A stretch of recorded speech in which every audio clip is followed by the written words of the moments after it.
ہم لوگ گھر کے اوپر کس طرح پڑھیں، تھوڑا اس کے بارے میں روشنی ڈالیں۔ دیکھیں، تراویح پڑھنا ہے تو اس سے پہلے تراویح کی حقیقت کو آپ کو جاننا ہوگا۔ تراویح بلا شبہ سنت مؤکدہ ہے، اور یہ رسول اللہ صلی اللہ علیہ وسلم کی بڑی عظیم الشان سنت ہے کہ آپ رمضان کے مہینے میں چاند نکلتا تھا، جب رمضان کا تب سے لے کر شوال کا چاند نکلنے تک آپ عشاء کی نماز کے بعد تراویح ادا کرتے تھے۔ لیکن جماعت سے تراویح دور نبوی علیہ السلام میں نہیں ہوتی تھی۔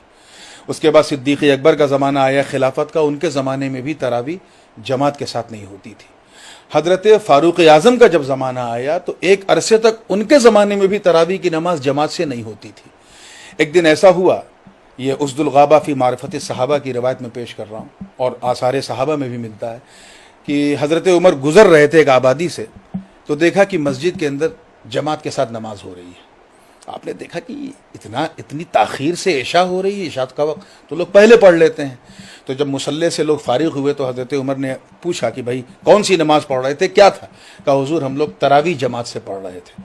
تو حضرت عمر ابن خطاب نے کہا کہ نعمت البدعۃ ہذہ، یہ الفاظ تھے کہ یہ بہت اچھی بدعت ہے، یعنی یہ وہ بدعت ہے جس سے شوکت اسلامی میں اضافہ ہوگا۔ بس اسی دن سے تراویح کی نماز جماعت کے ساتھ اس پر اجماع ہو گیا امت کا۔ تو اب مسجد میں ہم اس لیے جاتے ہیں کیونکہ وہاں جماعت کا اہتمام ہے اور جماعت سے نماز پڑھنے کا ثواب زیادہ ہے۔ لیکن لاک ڈاؤن کی صورت میں جہاں ہم مقید ہیں، محصور ہیں، مجبور ہیں، وہاں ہم گھر میں تراویح پڑھیں۔ اور یہ یاد رکھیے، تراویح مردوں پر بھی ہے سنت، عورتوں پر بھی ہے۔ مسجد کی وجہ سے ہوتا کیا تھا، مرد تو پڑھتے تھے، عورتیں نہیں پڑھتی تھیں۔ اب مجھے امید ہے کہ اس لاک ڈاؤن کی صورت میں انشاءاللہ مرد عورت دونوں پڑھیں گے۔ گھر کے اوپر مطلب یہ سوال ہے میرا کہ گھر کے اندر بالکل پڑھ سکتے ہیں۔ ہر آدمی حافظ قرآن تو ہے نہیں، کہ کس طریقے سے مطلب وہ اپنی اس کا طریقہ یہ ہے کہ اگر اسے 2 سورت یاد ہے، صرف 2 سورت یاد ہے، تو وہ تراویح کی 20 رکعت پڑھ سکتا ہے۔ ہر رکعت میں انہی 2 سورت کو پڑھے، اس سے بحث نہیں۔ قرآن پاک میں صاف ہے، فَقْرَؤُوا مَا تَيَسَّرَ مِنَ الْقُرْآنِ، نماز میں وہ پڑھو جو تم پڑھ سکتے ہو۔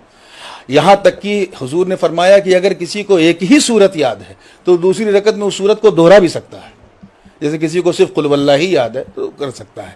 جس طرح ہم مسجد میں جماعت کر سکتے ہیں، ہم اگر ہمارے گھر میں کوئی حافظ ہے اور 2-3 کم سے کم 2 مرد اگر ہیں اور نماز پڑھا سکتے ہیں، تو گھر میں بھی ہم تراویح کی جماعت کر سکتے ہیں۔ جماعت کا مسئلہ نہیں ہے، یہاں مسئلہ ہمارے لیے مسجد ہے کہ ہم مسجد میں نہیں جا سکتے۔